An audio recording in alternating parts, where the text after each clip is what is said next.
श्री कृष्ण की इन दलीलों का बलराम पर कोई असर हुआ हो ऐसा नहीं लगा। वो अपनी राय पर दृढ़ रहे और भीम के काम को न्याययुक्त मानने को तैयार न हुए।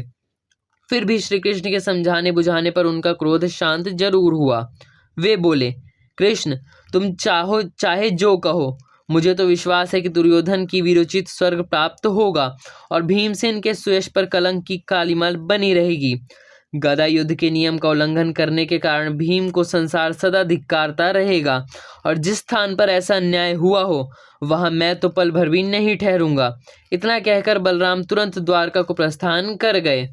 युधिष्ठिर, आप भी तो कुछ कहिए, इस बारे में आपकी क्या राय है? आप क्यों चुप है? श्री कृष्ण ने युधिष्ठिर की ओर देखकर पूछा।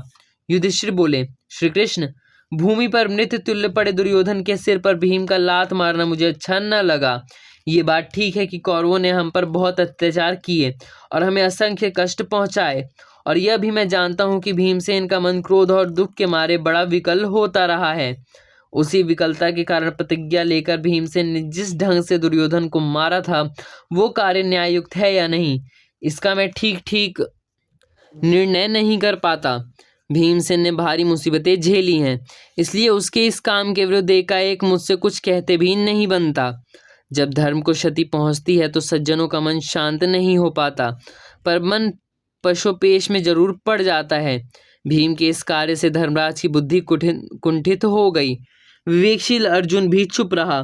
उसने न भीमसेन को सराहा न उसे दोषी दिया, लेकिन पास में जो दूसरे क्षत्रिय खड़े थे वे दुर्योधन की निंदा करते नहीं थकते। ये श्री कृष्ण को अच्छा न लगा। वे बोले, क्षत्रियगण, आप लोगों को ये शोभा नहीं देता कि घायल होकर अधमरे दुर्योधन की ओर निंदा करें। ये ठीक है कि नासमझी के कारण ही दुर्योधन की अवस्था हुई। दुष्टों की संगत का ही यह प्रभाव था कि दुर्योधन भी दुष्ट बना। फिर भी ये राजा है, राजकुल का है, इसे वीर मृत्यु प्राप्त हुई है। इसे हमें यहीं छोड़े और उसे अपने कर्मों के अनुसार फल पाने दें।